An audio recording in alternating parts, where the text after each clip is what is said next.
So, well, good afternoon, everybody, and welcome to another episode of Bridges Conversations.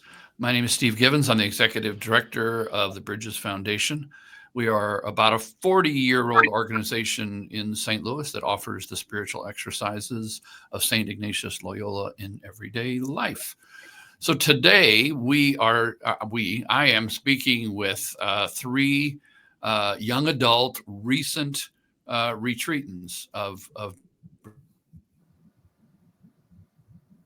Bridges. We thought it Mm. would be great to get their perspective. Just spend a little bit of time with everybody on that today. I'm going to have them introduce themselves in a minute, but we have today Jenny Givens, and if that name sounds familiar, it's because it's the same as mine, and this is my daughter. We also have Christina Rako and Kristin Foranger. Christina, tell us a little bit about your family of origin, like how'd you grow up, where'd you grow up, um, a little bit about your faith journey, maybe through high school and into college and that sort of thing. Start with that. Yeah, so I grew up in Chesterfield. Was like a cradle Catholic. Faith was something that was like very much integrated into my family and my childhood. I remember when I was a kid, I would go to daily mass in the summers with my grandparents. Um, I went to Incarnate Word grade school, which is where I got into Incarnate Word youth group when I was in high school. And that was like definitely the foundation of my faith. Um, from there, I went to Truman State, which is where I was involved in the Newman Center. Um, and then I felt like once I went to PT school and then came back to St. Louis, I kind of felt like a little bit lost and a little bit like, okay, like, where can I kind of like ground my faith again and really kind of get back in touch? Um, and so that is kind of when Bridges was introduced to me through Jenny, who actually met in high school and we were in Incarnate Word Youth Group together. So I had, faith was very important to me throughout my life. And I had a foundation, but I feel like the Bridges retreat just the depth of my faith has just expanded my heart in so many different ways. So I think that's like a good intro. That's good. And you're a physical therapist, and Yes. you work with kids, right? Yes. Yeah. So Uh, I work at Rankin Jordan Pediatric Hospital.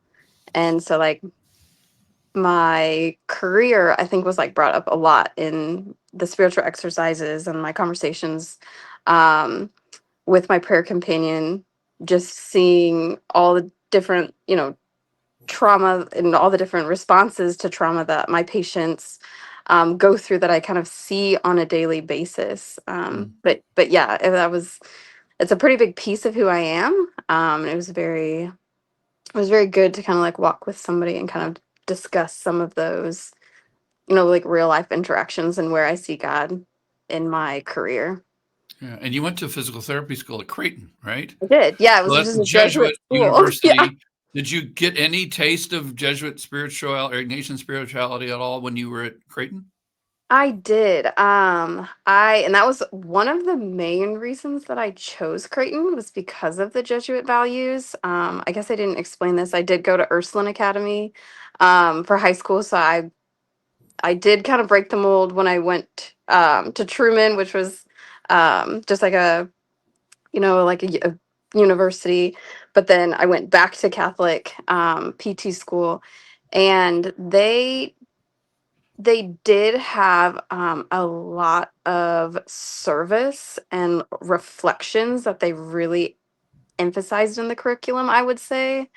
And so, just kind of like me as a clinician, and a lot of my peers in my class and my now, like colleagues that are out in the field that have graduated from Creighton, I feel like we have a very like kind of person oriented approach of just kind of like that shared humanity. And so it was very interesting to kind of like have that base of the Ignatian values, to bring that to the Bridges retreat. So Great.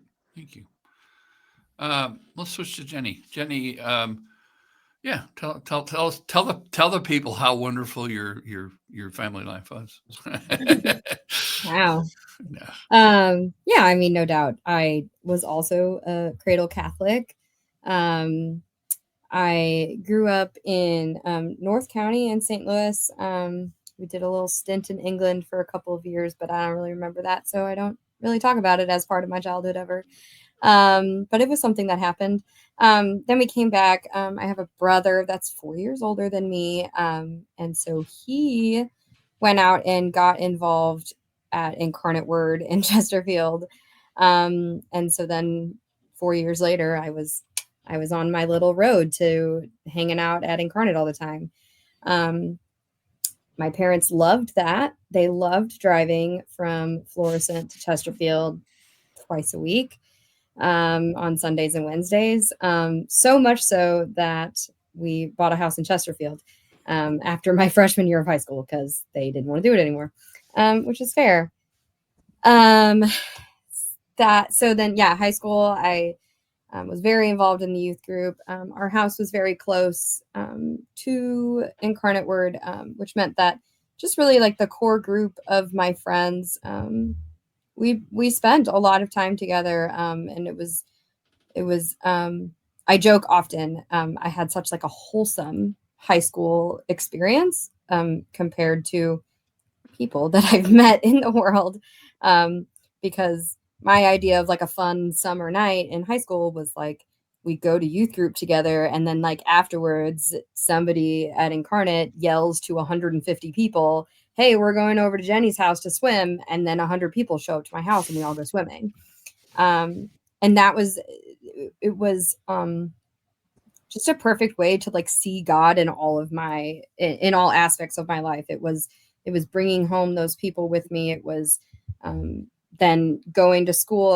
I went to Incarnate Word Academy, and some girls there were in the Incarnate Word youth group too, and so those are two different things for those of you who don't know. So Incarnate Word is a parish in West County of St. Louis, and Incarnate Word Academy is an all-girls school in North County. So I just thought I'd clarify that for folks. Yes. There you go. So it was nice to kind of have that line connecting. Then I went to UMSL, and I was also very involved in my Newman Center at UMSL, so much so that maybe my junior, senior year, they started asking me to play music for them. I'm mainly a singer, but I dabble in guitar, I guess, a little bit. And after I graduated, they kept having me come back. So I played music for the Newman Center for a while. When I graduated, the director of the Newman Center at UMSL was also the pastor at St. Anne Catholic School.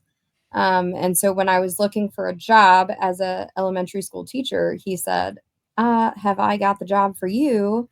And so then I went and worked at St. Anne Catholic School. And it was just an amazing experience. I taught second grade for 6 years. And then while I started to pursue my master's in K-12 educational administration, I shifted into a more administrative role at St. Anne. I feel like Christina went on and talked about kind of how she got to Bridges then, so I'll kind of do the same. But during obviously the pandemic hit, but before that, I had a very premature baby in January of 2020, which threw a little wrench in my teaching career. So when I came back after my son Jason kind of was home and good, St. Anne kind of offered me this more administrative position. in order to use some of the skills that I was learning during my master's degree, which was great. It was a great experience. During the 21-22 school year, though, things were just rough in the educational world, and they were rough for Catholic schools in St. Louis, particularly. And there was a lot of uncertainty, and there was a lot of like, am I going to have a job next year? And I couldn't live in that unknown for my family's sake. So I started kind of seeking other jobs, and I did a bunch of principal interviews because by this time I had graduated and had that degree and that certification. And I made it to second, third, fourth rounds of interviews and just never really, never got an offer. Whoops. And so then my dad retired from Washington University in 2019 and was just like, just try, just put an application out. Like, we'll just see what happens. So then I did a lot of that. And I eventually got a great job at WashU. And then, so like finally what happened was so at the very end of the school year, 2022, I left, actually like 2 weeks before the end of the school year, which I still feel kind of guilty about, years later. But, so then I kind of, it was such a, drastic change. All of a sudden going from teaching at St. Anne to WashU. Yeah. Yeah. All of a sudden, instead of like basically being on call 24/7 and working 50 to 60 hour weeks, where I was either at the school or my phone was ringing because a parent was upset, or the staff text chain was, there was another disaster, this or that, if you work in education at all in any way, you know that those things happen. And I like had time for myself. I had time for my family. And that was so wonderful.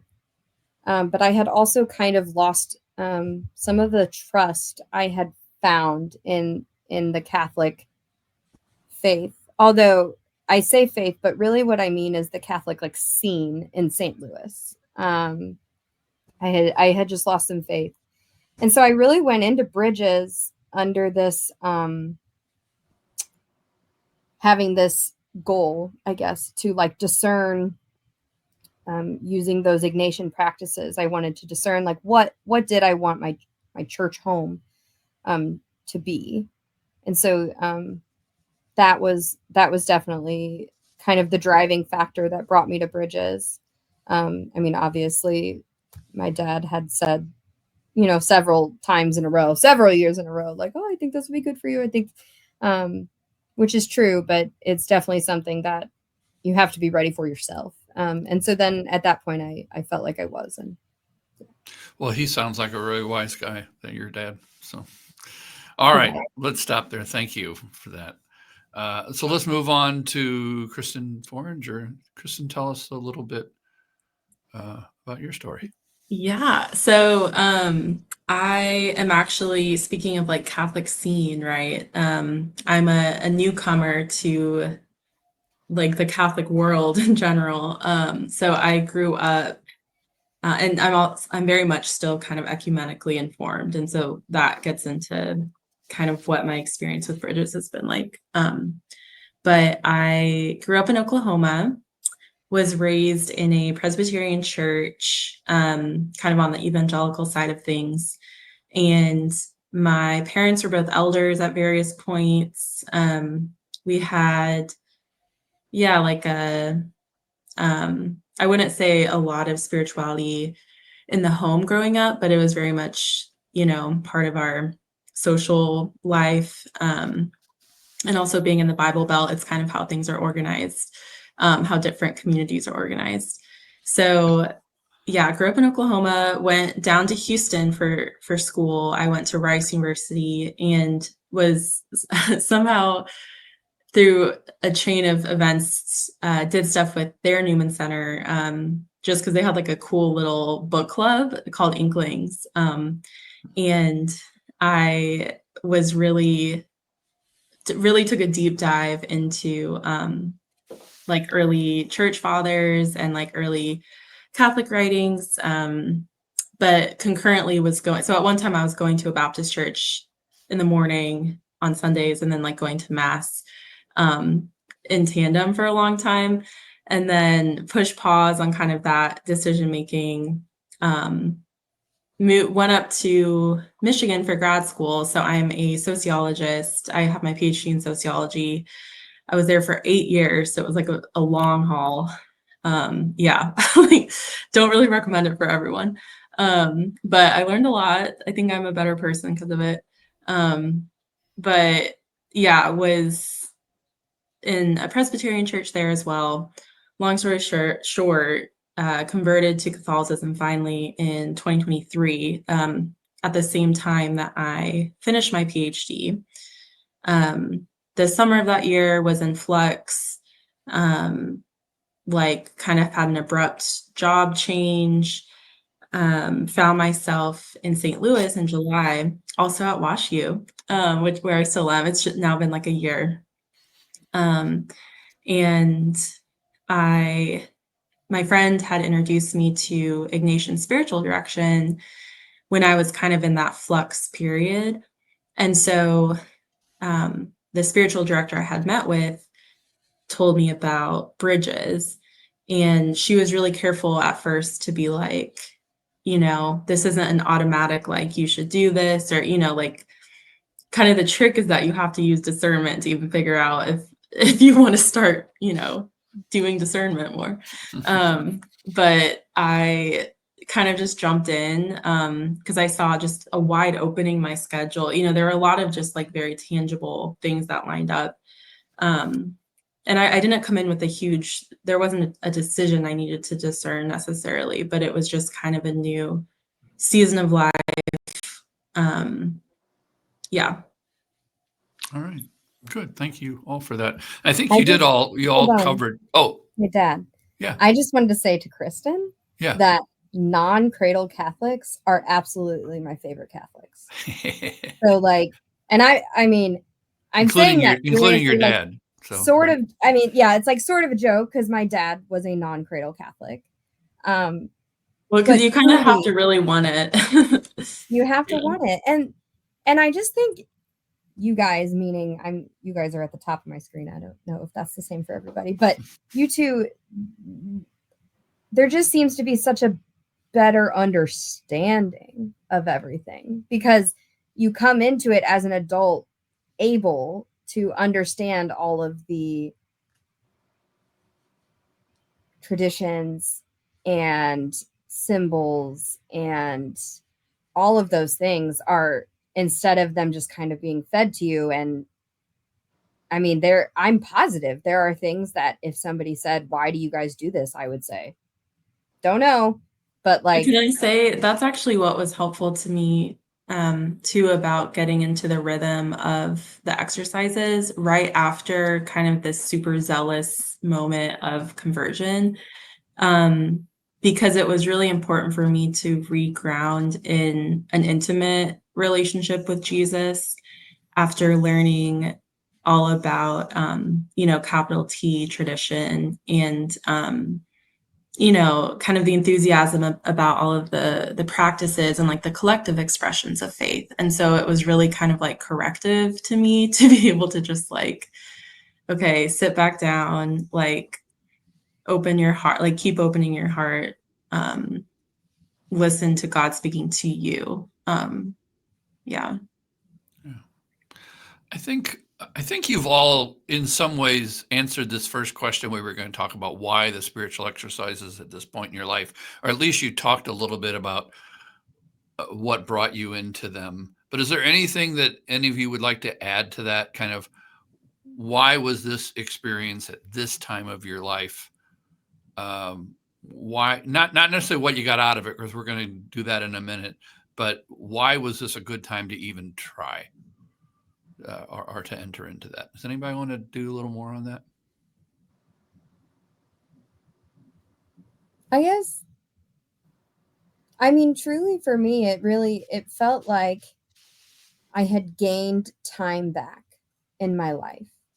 And so I'm going to say excuse, but like a valid excuse, right, was that I just, prior to when I did it, prior to when I participated, I truly did not have even 30 minutes a day to give, let alone an hour, plus an hour spiritual direction a week and an hour of prayer companion meeting a week, and an hour of group, during the week.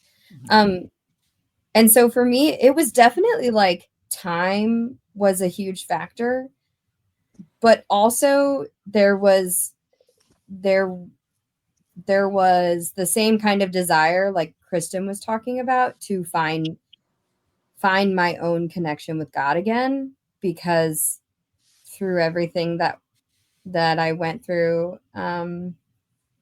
just like towards the end, or during my transition period between St. Anne and WashU, I had definitely lost that. I had lost the bigger picture of why it's important for me to have that time with God. Yeah. And I think one of the reasons we're talking to you guys today is that Bridges would like to have more young adults than what we, all of you can probably vouch for the fact that you were probably the youngest person at your site, and there weren't a lot of other young people there. And part of that is timing too, right? Older people may have that time to do this that younger people don't. So, but that's why we were interested in talking to you today. So anybody else want to pitch into that question at all? Don't feel like you have to, just thought I'd ask. I do think that there is, like, I don't know, at least like for me in my 30s, like I feel like a lot of discernment happens in your 20s, but then like I feel like now that you like kind of have your like life foundation, and you're like, okay, now you're kind of like discerning all over again. It's like where you're like, okay, am I happy with where I've landed? Like what am I wanting to change, or like what is God calling me to do now? I think that's like more just in the day-to-day and the little things, versus like he's already kind of helped carve your path to lead you to where you are, and then now it's like more of like the everyday, what is my calling? And there are some big decisions still.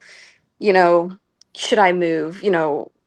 Dating life, all those little decision or big decisions in the mix too. But that's kind of, again, that discernment piece of the Ignatian exercises was, I think, really critical for me as well. Yeah.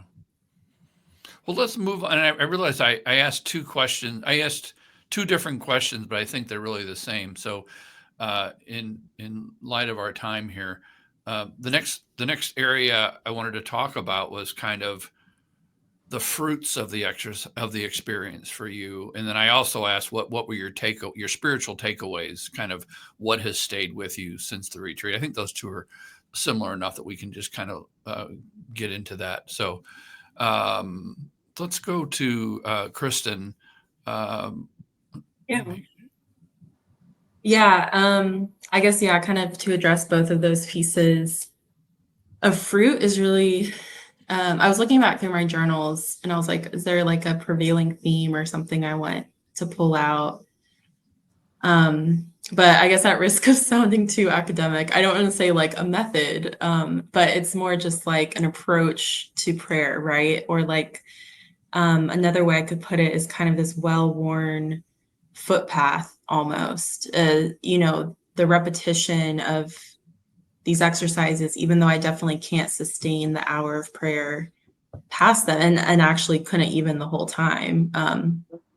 That really is like I can find my way back into some of that, again, that intimacy or that peace, or just the peacefulness of quiet time with Jesus.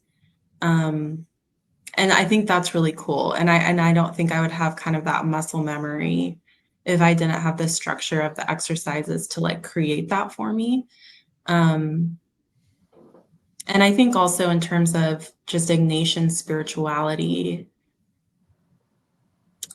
I remember someone saying at one point in a group session that prayer is like the convergence of my desire and God's desires for the world. And that is something that I think about often and is a way to, I don't know if it's my reformed, like evangelical background or what, but sometimes it feels too indulgent to like care about your desires in prayer. I'm sure like cradle Catholics aren't immune to that either. But I think taking seriously, receiving the creation of ourselves, right? Like seeing ourselves in harmony with God's movement in the world, and that it is not selfish, maybe, to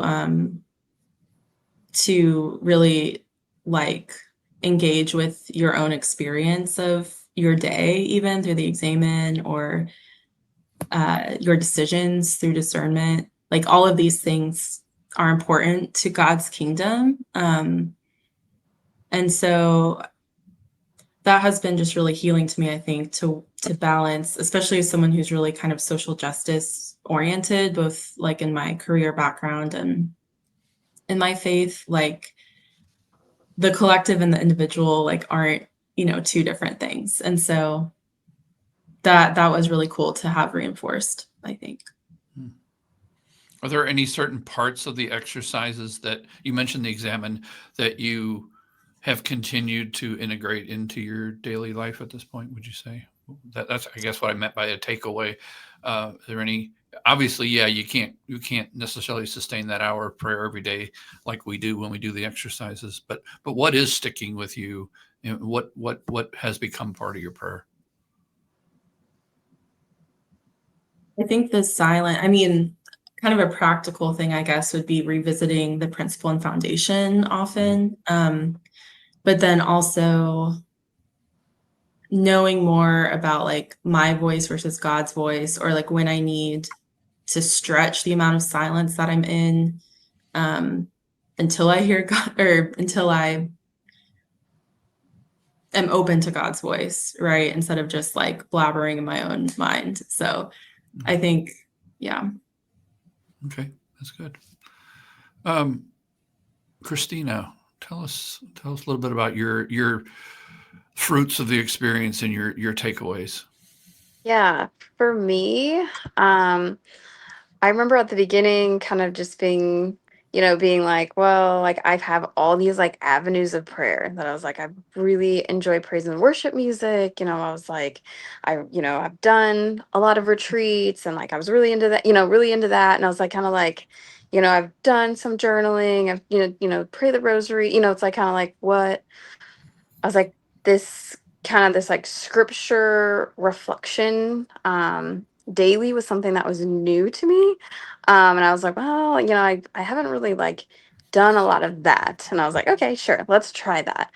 And the gospel readings and a lot of readings from Genesis, I cannot begin to even like explain how powerful those readings have just been, so those moving to like my heart and my life. And like how one of the very first things that my prayer companion told me, she's like, well, you get like a little journal with Bridges, and she's like, just go ahead and get a binder. She's like, that's not big enough, just go ahead and get a binder, and actually filled two binders with just, she's like, just start writing, just like once you read the reading for the day, like there's like kind of like a little outline of like like what initially struck you, and then like kind of going deeper.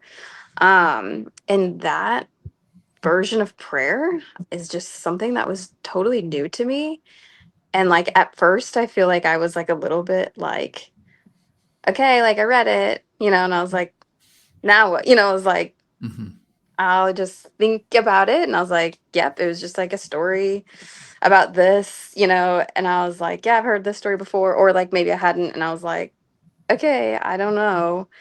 And then it almost like, I would say like it was like a daily experience that like the Holy Spirit, it just like hit me like a ton of bricks, being like, oh, this is a story, and like the parallels like in like this is a story that's like has like Jesus in it in this way, and how like um it was like, gosh, I'm trying to get like a good example of like the story was not directly like, say it was in the Old Testament, but it was like a complete parallel of like Jesus's life, and I was like, I had no idea that that's what this story was about. And then I would like take it deeper, being like, okay, where's my life in this story? And so that was just like super, super powerful. And it just like every single day, for some reason, I like wouldn't learn, being like, okay, what am I going to get out of this time? And like read the passage and be like, okay, I don't know what that's saying, but like, okay. And then like at the end of it, I was just like, it just like spoke to me in such a way. And I just became so, just so self-aware of like the areas of my life that I invited Jesus in, and the areas of my life that I did not. And Mm. like, why wasn't he there? Like which rooms of my house, like what parts of myself was I able to share with Jesus, and what areas of my heart was I was like, that part of me is off limits, and why wasn't I able to share that with Jesus, or like help him mold my heart in that space. So it just, there was so much transformation, and just so much like I could just like I just a common phrase that I would say or like felt throughout the spiritual exercises was I just felt like my heart was stretching. Mm. And so it was just such a powerful experience, and just one that like one of the tools that they teach you is just like this imaginative prayer, and another something that I hadn't done before, but like doing like putting yourself in the story, and like just like standing next to Jesus, or walking next to Jesus, or following him, or like having yourself be one of the disciples, like that is another something that I'd not done before. And now it's something that I like find myself always falling back to, Mm. and continuing to pray in that way, as well as just doing those like what word struck me in the passage, and then just kind of going deeper and going deeper. So those are, I guess, two ways of prayer that I felt like I knew how to pray, before I Mm. came in here. And I was just so amazed at the ways that I learned how to pray, but then like the depths that my prayer took, and just how much more of an intimate relationship with Jesus that I have now compared to when I started. Awesome. Thank you. Jenny, what about you? I feel like I could echo a lot of what Christina's saying. And so I'm gonna try to touch base, but also kind of explain some of my other pieces. But one thing that I often joke about, so Kristin, you talked a little bit about, you did the whole like Baptist and then you would go to Catholic. I did the same thing. I would go to Lutheran, and then I would go to the Catholic Mass, or for a little bit I went to like I don't even know, maybe like a non-denominational dad. Is that what I was going to, do you think? I don't know. Yeah, I don't know It doesn't exactly, matter. but yeah. I was going to like another church, and then I Right. would go to Catholic Mass, and that one was more recently. But and what I always joke about with people who aren't Catholic but go to church in these other spaces is that they know the Bible so much more. And it was always something I wanted, right? Like I saw how these other faiths interacted with the Bible, how they brought it into their own lives. And I tried many times throughout my life. And I would get into it and I would read, and it would be the same kind of thing as what Christina is saying, right?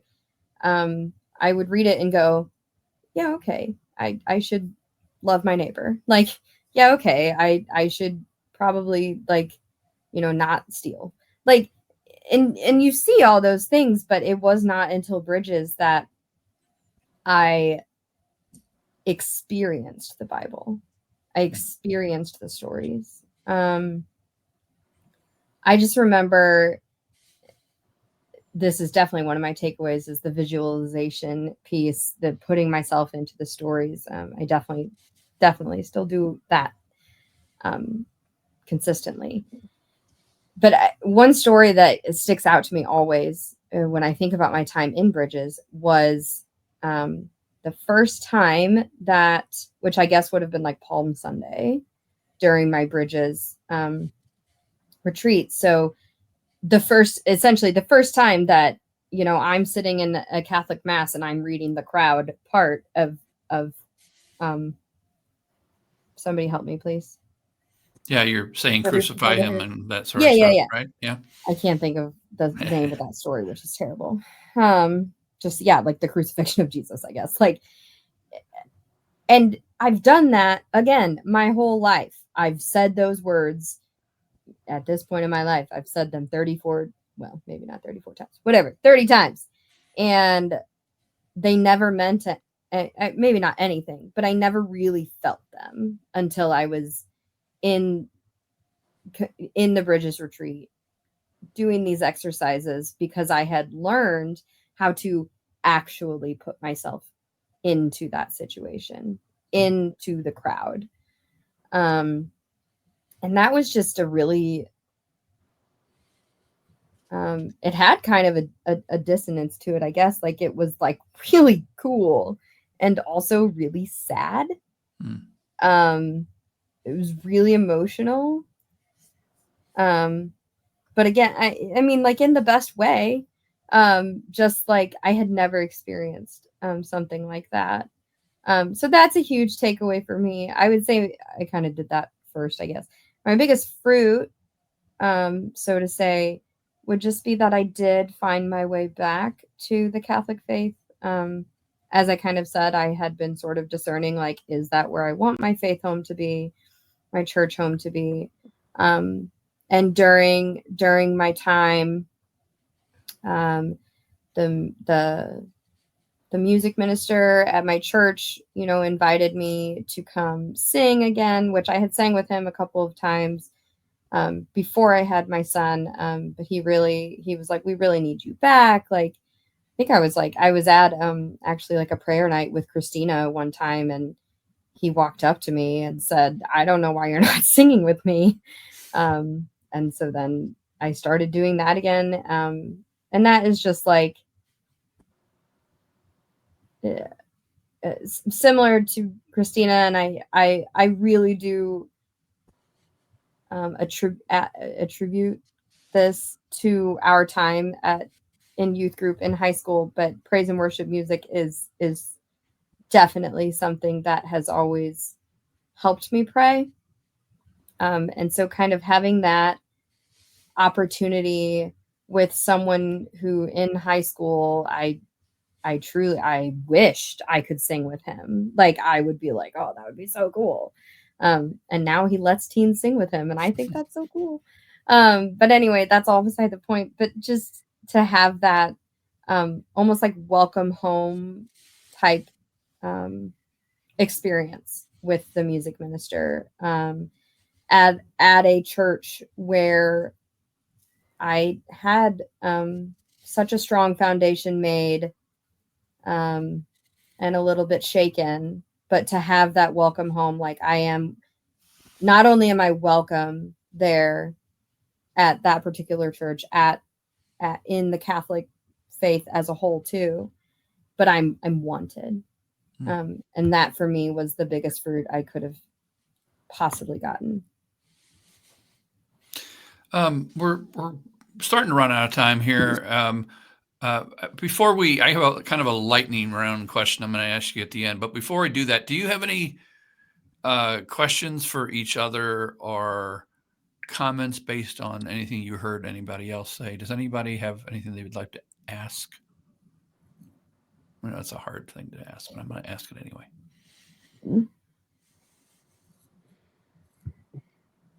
I guess. Oh, never mind. Kristin, I was gonna ask you something, but then I remember you actually said it. So We might feed into our final lightning round too, but it's like, because it pertains to our generation maybe, but how do you deal with attention span issues in prayer? Like, what was that experience like for you, during the exercises, but also now, because I can't, my brain can't sit still. That's a great question. I feel that for sure.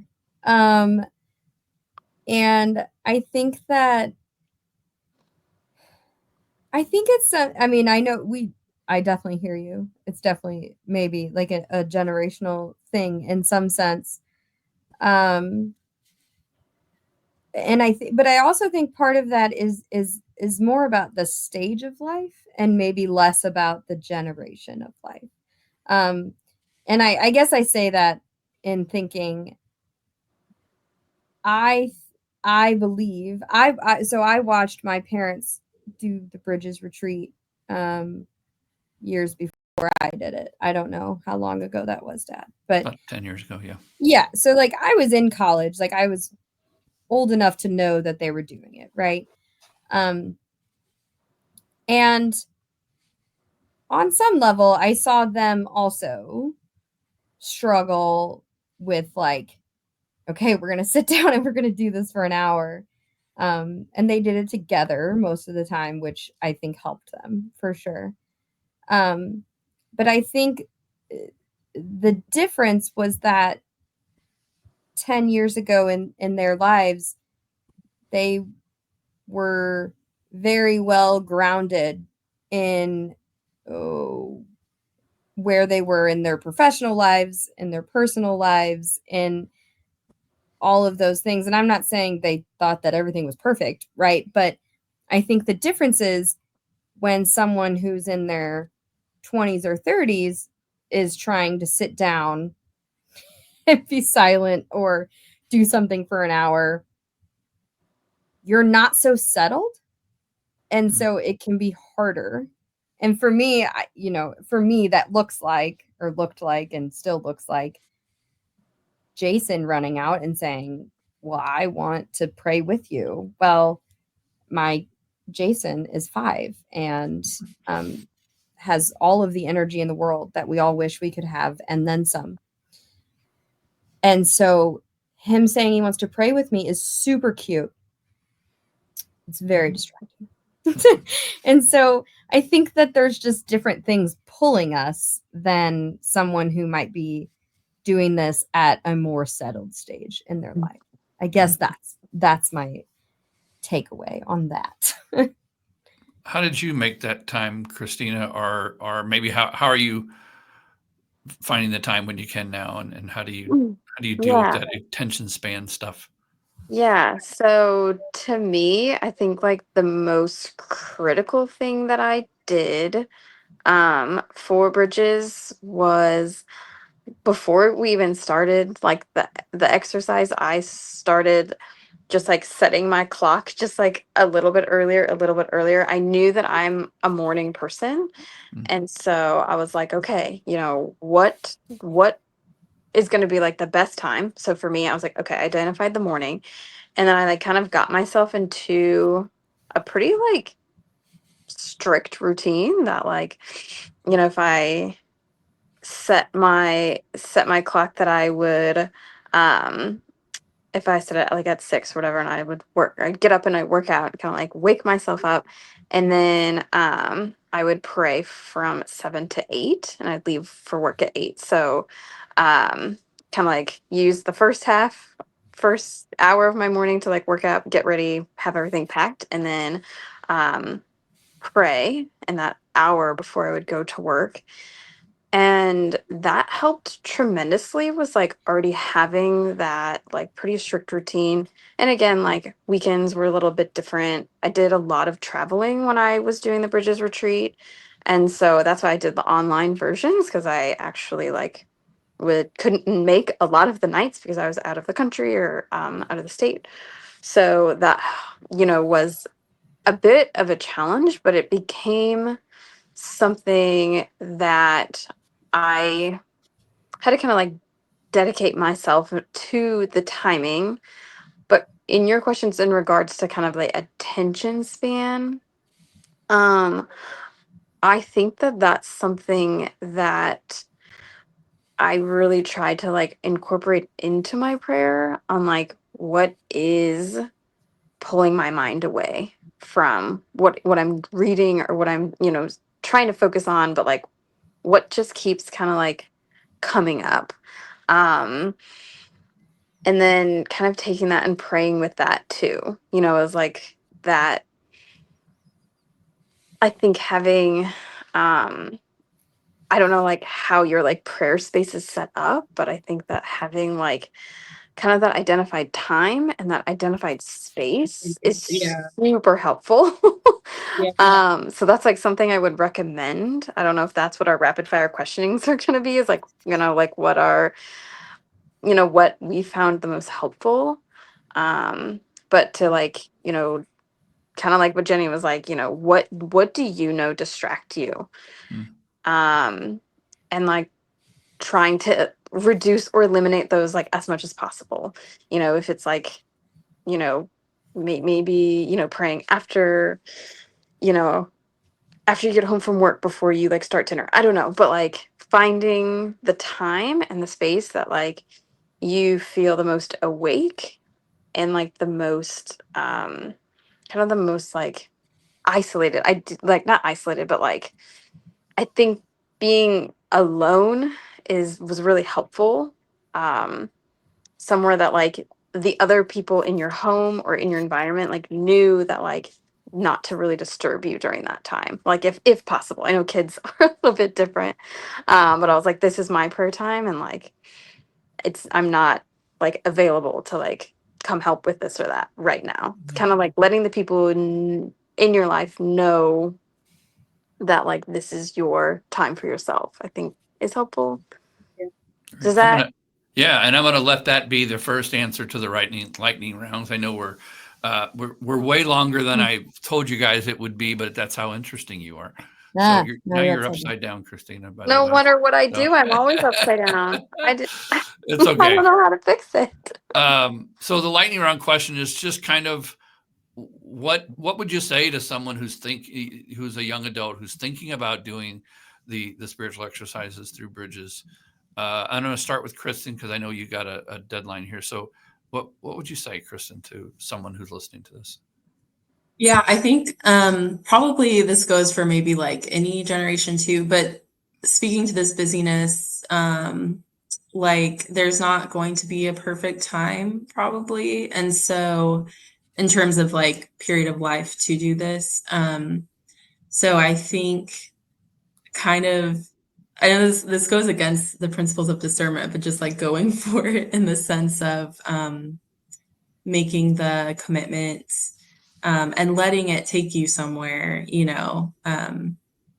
so I think resisting being kind of overly analytical or perfectionist about like, does my life, look like it can sustain this in a like ideal way. Yeah. Jenny, what would you say? Yeah, I mean, I would definitely say something, like that. I think it's important to recognize the commitment that is needed to do it. We spoke a little bit throughout this, but you're essentially committing to an hour a day plus an hour a week with your prayer companion plus an hour of like group time, an hour or an hour and a half of group time. And if you're going in person, there's obviously driving involved. So I think that the commitment is a lot, and I think that is worth discerning. But to what Kristin is saying, if you can commit to that, I think taking the leap of faith and going for it and seeing what God is saying to you is a very powerful thing. And definitely worth the risk of, I'm just going to do this. Thank you. Thank all of you for coming tonight and to having this conversation. So if you are watching this and you're interested in what we're talking about here, you can get more information about the Bridges Retreat at bridgesfoundation.org. If you're still watching this and it's the summer of 2025, or really the summer of any year, we have information sessions where you can come learn a little bit more about the retreat. And we begin the retreat every September. And it's generally speaking, a weekly commitment that runs through about the middle of May. So it's a long time, but it's a great experience, as you've just heard.